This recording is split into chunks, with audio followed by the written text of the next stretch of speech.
আমি বাড়িয়া দরবার শরীফ থেকে আসার সময় আমার ভাইজানের জন্য ছোট্ট একটা উপহার নিয়ে এসেছি। আমি আমার উপহারটা আমার ভাইজানকে একটু দিতে চাই। একটা আতর নিয়ে এসেছি। যেহেতু আমরা আহলে সুন্নাত ওয়াল জামাতের যারা নবী প্রেমিক আছি, ওলি প্রেমিক আছি, আমরা একে অন্যকে মহাব্বত করি এবং মানুষকেও শিখাই। তো হাদিয়া দেওয়া এবং নেওয়া সুন্নাত। আমি আমার ভাইজানকে একটা আতর উপহার দিচ্ছি, যেন সব সময় মনে থাকে, মহব্বতে থাকে।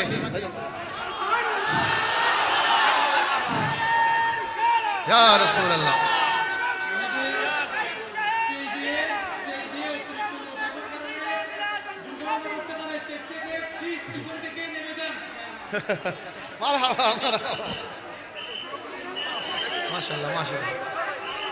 মাশাআল্লাহ মাশাআল্লাহ, যেটা বলেছি সেটাই হয়েছে। আমি আমার ভাইজানকে উপহার দিয়েছি, আমার ভাইজান আমাকে মারহাবা বলেন না বড় করে।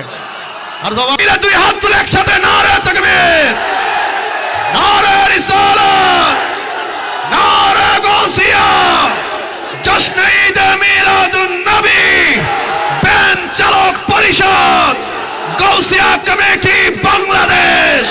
বড় করে একবার বলেন মারহাবা। আমার মনের ঘরে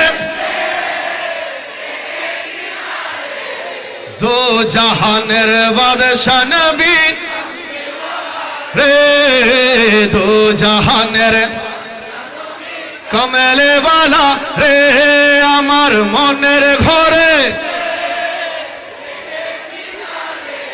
দো জাহানের বাদশা নবী রে, দো জাহানের বাদশা নবী রে। আমার দয়াল নবী রে, দো জাহানের বাদশা নবী রে, দো জাহানের।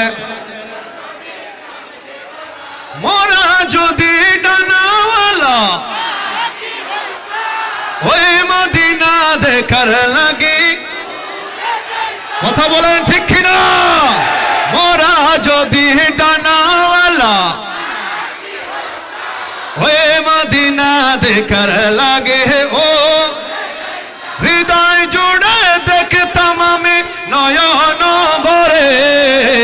দু জাহানের কমলে वाला রে, দু জাহানের। বড় করে একবার সবাই মিলে বলেন মারহাবা। ব্যান চালক পরিষদের ভাইয়েরা, গাউসিয়া কমিটি বাংলাদেশের আমার নওজওয়ান ভাইয়েরা মিলে এই মাহফিলকে সার্থকতার এক দিকপালের পুঞ্জিকণায় নিয়ে উঠেছেন। আজিমুশান এই মাহফিলের সফলতা কামনা করছি। আমি বাড়িয়া দরবার শরীফ থেকে সৈয়দ মোহাম্মদ সাইদুল বারী আপনাদের খেদমতে প্রতি বছরের ন্যায় বছর দোয়ার জন্য এসেছি। আমার ভাইজান এসেছেন। আল্লাহ পাক রব্বুল আলামিন আমাদের এই বসাকে হাসরের ময়দানে দয়াল নবীর কদম মোবারকের বসার মতো করে কবুল করুক, আমিন। আর একটু বড় করে বলেন আমিন। বিশেষ করে আমি আপনাদের কাছে মাহফিল কমিটির ভাইদের জন্য দোয়া চাচ্ছি, তারা যেন ইউনিটির মধ্যে থেকে এই মাহফিল যেন প্রত্যেক বছর তারা কায়েম করতে পারে। আল্লাহ যেন তাদেরকে সেই তৌফিক দান করেন, আমিন।